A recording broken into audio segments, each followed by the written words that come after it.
Salut à toutes et à tous et bienvenue pour cette nouvelle critique à l'arrache où nous allons parler de Vaiana, la légende du bout du monde, réalisée par Ron Clements et John Musker. Ouh là là que c'est dur de passer après Zootopie qui était vraiment magistral, surtout qu'on se retrouve quand même avec un Disney qui n'a vraiment rien à dire. Bon, alors pour les inconditionnels de Disney, parce que je sais qu'il y en a et j'en connais, pour éviter de vous faire partir tout de suite de la vidéo, je vais quand même commencer par les points positifs, qui sont l'animation. L'animation. Oh, dire qu'un film d'animation de Disney est réussi, c'est quand même abusé. Alors oui, ça va au-delà de juste dire ah c'est bien. Disons qu'il y a quelques éléments qui sont intéressants, qui sont bien utilisés à la fois dans le scénario et aussi dans le visuel. Donc au niveau du scénario et le dessin en tant que qui sert à la narration, c'est le principe du tatouage qui se balade et qui est animé. Ça j'ai trouvé ça très correct et j'ai même très bien pensé. Aussi l'alliance entre la 3D et la 2D, mais ça c'est que dans une scène, ce qui est un peu dommage parce que c'était l'un des meilleurs éléments visuellement qu'on avait. Et après bon bah voilà quoi, ça reste du Disney 3D actuel quoi. J'attends vraiment un Disney en 2D. Zootopie par exemple, les concept art étaient en 2D, ça aurait pu faire un film magnifique en 2D, l'animation pure quoi, à l'ancienne avec des mains et pas avec des ordinateurs. Et là, bon voilà quoi, on se retrouve avec des Polynésiens avec une peau caoutchouteuse, si bien qu'on dirait des poupées Barbie quoi. Donc voilà, l'animation est belle. Mais bon, chez un Disney, dire que l'animation est belle, ça revient à dire que ta montre elle donne l'heure. Enfin, c'est complètement con. Donc voilà, pour moi, il y a vraiment, il y a rien d'innovant, il y a rien de spécifique qui fait que ce Disney est vraiment intéressant et pertinent dans son animation, si ce n'est là les deux exemples que je vous ai donnés. Mais voilà, bon, maintenant point négatif. Et oui, on y est déjà. Je vais commencer par la musique. Alors oui, dire qu'il y a de la musique dans Disney, ça revient à dire que ta montre donne l'heure, encore.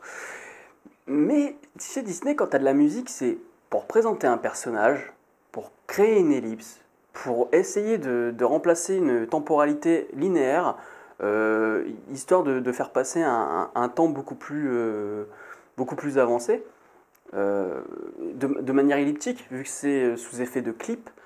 Mais là, c'est du fourre-tout, quoi. C'est juste de la musique pour rembourrer ce que t'as pas à dire dans ton film, quoi. Et en plus, après la connasse des neiges, bon, on a une nouvelle musique qui va faire beaucoup d'infanticide. Et putain que, je vous jure, j'ai pété les plombs parce qu'elle passe au moins 3 4 fois. Et non, ça va pas. T'as l'impression que la musique est là juste pour rentrer dans le crâne des gosses, pour qu'ils cassent les couilles à leurs parents après, quoi. Et donc, ouais, les instants musicaux, ils servent à rien. Au début, en 20 minutes, une demi-heure, non, 20 minutes de début de film, t'as déjà 3 musiques. Sérieux, 3 musiques pour rien en plus, pour raconter de la merde, ou pour raconter des trucs qui auraient pu être racontés sans être en chanson. Après, d'un point de vue scénaristique, oui, alors tout est repompé sur ce qui a déjà été fait. Il y a vraiment rien, mais rien. Il n'y a rien à raconter. La double lecture, elle est bidon. C'est juste dire ah, il faut faire attention à la nature. Ah putain, mais sérieux, là, les Disney écolos, ça commence vraiment à me casser les couilles. T'as l'impression que les mecs, comme ils savent plus quoi raconter, ils ont tellement plus rien à raconter dans leur scénario qu'ils se sont dit ah, bon, on va mettre un message écolo, au moins ça passera pour la famille. Non, enfin voilà quoi, putain, puis il se passe rien dans ce film. T'es censé être dans une aventure épique et tout sur l'eau. Il se passe quasiment rien. En plus, le peu de trucs qui se passent, bah, putain, c'est repompé. L'attaque des pirates, je vous jure, j'ai l'impression de voir Mad Max Fury Road. Non, ce film est vraiment déconcertant. Il n'y a rien de plus à dire quoi. J'essaye encore de. Il y a tellement de trucs, même des incohérences. Par exemple, vous savez, il y a l'océan qui aide la petite Vaiana. Et genre, elle aide tout le long. À un moment, ils vont devoir combattre le personnage de Lave.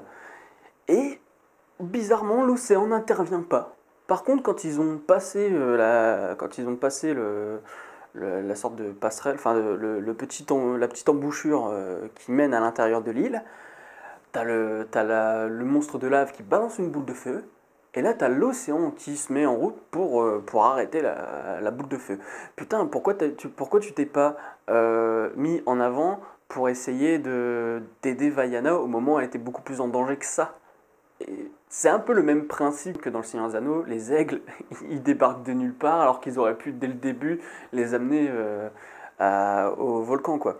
Mais, enfin, la montagne. Mais enfin, il y a des théories qui rendent plausible le fait que les aigles n'interviennent pas. Ici, il n'y a aucune raison que l'océan ne se dise pas: ah bah faut peut-être que je les aide à ce moment-là. Le seul truc que j'avais à dire devant, c'était: bon bah ouais, c'est beau. Et encore, hein, franchement, parce que les personnages sont très lisses. Genre la mémé là qui fait penser à l'arbre dans Pocahontas, grand-mère nature quoi. Et ben elle a quoi? Elle a des rides, mais en fait le dessin est tellement lisse que tu le vois quasiment pas les rides. Tout est vraiment lisse, il y a aucune texture. T'as vraiment l'impression d'avoir des poupées Barbie quoi, c'est dégueulasse. En plus, bon voilà, je vous disais, il a rien à raconter.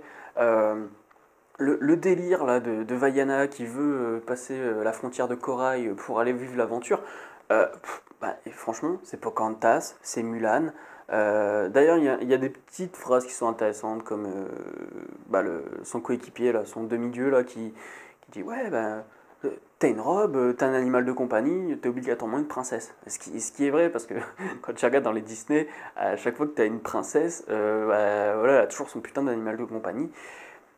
Et là, c'est pareil, elle a un coq débile. J'avais l'impression de voir le. Enfin, c'est tous ces personnages secondaires que t'as. Par exemple, Pocahontas, c'est son raton laveur. Mulan, c'est Mouchou. Et donc voilà, j'ai pas plus de choses à dire parce qu'il y a vraiment rien à raconter sur ce film, si ce n'est que, à la rigueur, regardez le court-métrage Lava qui était sorti en 2014, parce que je pense qu'ils sont partis de ce court-métrage-là pour réaliser Vaiana en fin de compte.